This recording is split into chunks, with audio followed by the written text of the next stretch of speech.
السلام علیکم۔ بسم اللہ الرحمن الرحیم۔ شروع اللہ کے نام سے جو بڑا مہربان اور نہایت رحم والا ہے۔ میں نے اپنوں کے رویوں سے یہ محسوس کیا ہے کہ دل کے آنگن میں بھی دیوار اٹھا دی جاتی ہے۔ راہ کبھی گم نہیں ہوتی، راہ میں چلنے والے گم ہو جاتے ہیں۔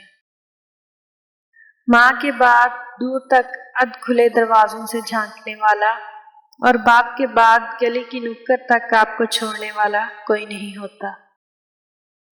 عورت جب محبت کے سفر میں آنکھیں بند کر کے چلتی ہے تو مرد اس کی آنکھیں کھول دیتا ہے، کبھی دھکا دے کر اور کبھی دھوکہ دے کر۔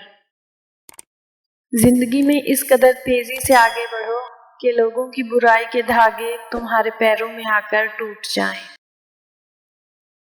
ڈرتا ہوں آج کل کسی کو اپنا درد بتانے سے، کیونکہ وقت نہیں لگتا لوگوں کو اب کسی کے درد کا مذاق بنانے میں۔ محدود ہونا ہی باعث عافیت ہے، اور یہ بات تب سمجھتے ہیں جب دھتکارے جاتے ہیں۔ حد میں رہنا اور حد میں رکھنا زندگی کے بہترین اصول ہیں۔ معافی اتنی ہی خوبصورتی سے مانگنی چاہیے جتنی بدصورتی سے اس کا دل دکھایا ہو۔ کبھی مخلص تو کبھی منافق ہیں، یہ مطلب پرست لوگ ماحول کے مطابق ہیں۔ قدر کرنا سیکھ لو، نہ ہی زندگی بار بار آتی ہے اور نہ ہی لوگ۔ آنسو نکل پڑے ہیں زندگی کے اس سفر میں، جدھر دیکھو مقصد کی محبت اور مطلب کی دوستیاں ہیں۔ عام طور پر مردوں کو وہی عورت اخلاق سے گری ہوئی محسوس ہوتی ہے جو ان کی بجائے کسی اور سے ہنس کر بول رہی ہو۔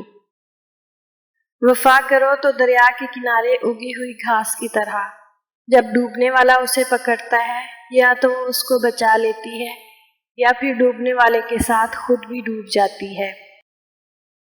کبھی کبھی یوں ہوتا ہے کہ جذبوں کی سچائی ثابت ہونے تک رشتے اپنی موت تک مر چکے ہوتے ہیں۔ دنیا کے سامنے خود کو فرشتہ ثابت کرنے سے تنہائی میں ایک اچھا انسان بننا بہتر ہے۔ دو باتیں ہر کسی کو بتاؤ، ایک نیکی والی کوئی بھی بات، دو جہاں سے آپ کو فائدہ ہو وہ بات دوسروں کو بھی بتاؤ۔